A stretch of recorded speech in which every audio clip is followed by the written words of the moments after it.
सभी कृष्ण प्रेमियों को मेरा राधे राधे।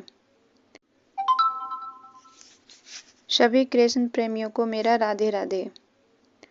भक्तों, कल हम राधा अष्टमी का व्रत सब लोग मिलकर बड़े धूमधाम से करेंगे। राधा जी का प्राकट्योत्सव है, उनका जन्म दिवस पूरी श्रद्धा के साथ मनाएंगे। साथ ही राधा जी श्री कृष्ण को अति प्रिय हैं और जो कोई भी भक्त श्री कृष्ण की कृपा पाना चाहता है वो इस राधा अष्टमी के व्रत को करे तो उसे श्री कृष्ण की कृपा शीघ्रता से ही प्राप्त होगी। राधा रानी का व्रत करने के लिए हम भाद्रपद के महीने की शुक्ल पक्ष की अष्टमी तिथि को राधा अष्टमी के रूप में मनाते हैं।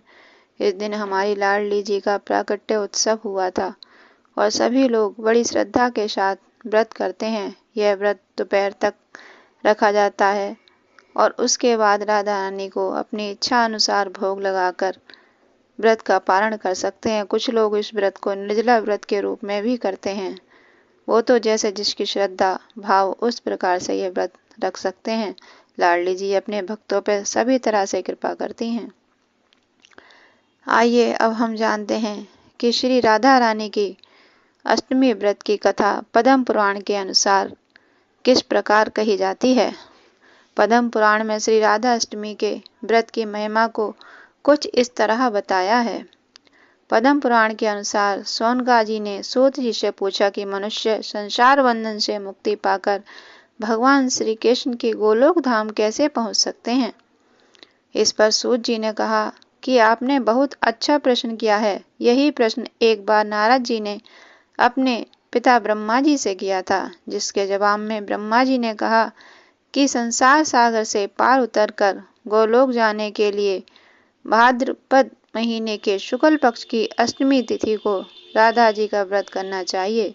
इस पर जब नारद जी ने व्रत की कथा पूछी तो ब्रह्मा जी ने राधा जन्माष्टमी की कथा कुछ संक्षेप में बताई।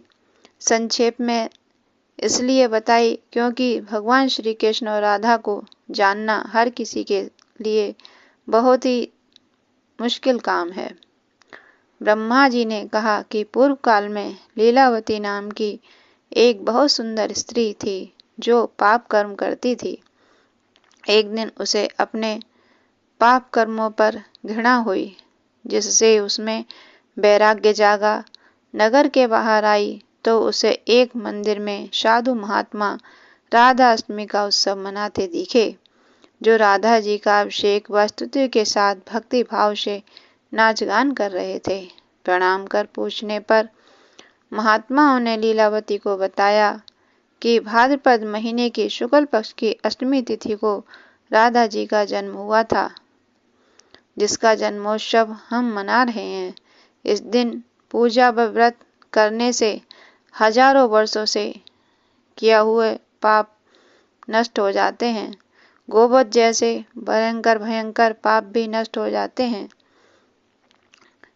पर स्त्री हरण, गुरु स्त्री गमन, चोरी, विश्वासघात, स्त्री हत्या का पाप भी मुक्त हो जाता है। इस पर लीलावती ने भी प्रसन्न होकर यह व्रत किया। जब वह इस व्रत को करने के बाद घर पर वापस जा रही थी तो रास्ते में उसे एक सर्प मिला और उस सर्प के ऊपर उस लीलावती का पांव रख गया और उस सर्प ने उस लीलावती को डस लिया, जिसके प्रभाव के कारण उसकी मृत्यु हो गई। पाप कर्मों के अनुसार जब यमदूत उसे लेने आए तो उसी समय भगवान के पार्षद भी वहां आ गए और दिव्य विमान में बिठाकर उसे अपने गोलोक धाम ले गए। सूत जी कहते हैं कि यह नरक जाने वाली लीलावती ने मात्र एक बार अष्टमी व्रत किया था। ऐसे में राधा जी ने